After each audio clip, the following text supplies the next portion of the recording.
অনেকেই বলে রমজান মাসে নাকি মুর্দারা বাড়িতে আসে, এটা কতটুকু সত্য? আহ, আসনাত এআইডি থেকে আপনি লিখেছেন, রমজানে মৃত ব্যক্তির জন্য কিভাবে দোয়া করব, কোনো খতম বা এই ধরনের কিছু করা জায়েজ আছে কিনা। খুবই প্রাসঙ্গিক একটি প্রশ্ন করেছেন আমাদের এক বোন।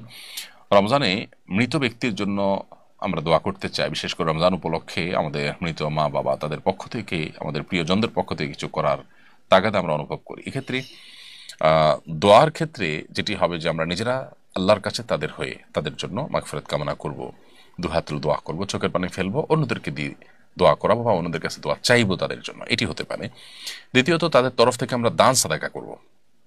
মৃত ব্যক্তির জন্য যে সমস্ত বিষয়গুলো করা যায়, তাদের পক্ষ থেকে উমরা করা যায়, হজ করা যায়, দান সাদাকা করা যায়, কোনো ব্যক্তিকে আপনার খাদ্য দেওয়া যায়, আল্লাহর কাছে দোয়া করা যায়। অনেকগুলো আমাদের মতে আপনি কোরআন কারীমের তেলাওয়াত পড়ে যদি বলেন যে আল্লাহ এর সবটা আমি তাকে দিতে চাই, সেটা অনেকের মধ্যে দেওয়া যায়।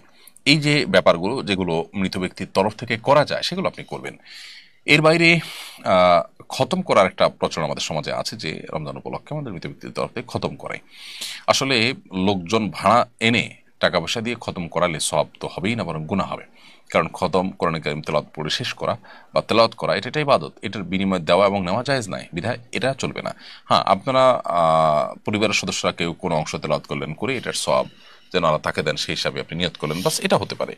এবং আপনারা নিজেরা ভাগযোগ করে নিলেন, পুরো 30 পারা কোরআন নিজেরা ভাই বোন বা আত্মীয় স্বজনরা ভাগ করে নিলেন এবং সবাই যে যেটুকু পড়লেন এটার সব যেন আল্লাহ তাআলা তাকে পৌঁছে দেন সেজন্য দোয়া করে, এটা হতে পারে। অনেক ইমামদের মধ্যে সেটির সুযোগ রয়েছে। অনেকেই বলে রমজান মাসে নাকি মুর্দারা বাড়িতে আসে, এটা কতটুকু সত্য? রমজান মাসে মুর্দারা বাড়িতে আসে মর্মে যে কথা প্রচলিত আছে আমাদের সমাজে, সেটা একেবারেই ভুল এবং ভ্রান্ত কথা, এর কোনো বাস্তবতা নেই। নিছকই মন গড়া কথা, বিধায় এখান থেকে আমরা যথাসম্ভব মন গড়া কথা থেকে আমরা বিরত থাকার চেষ্টা করব।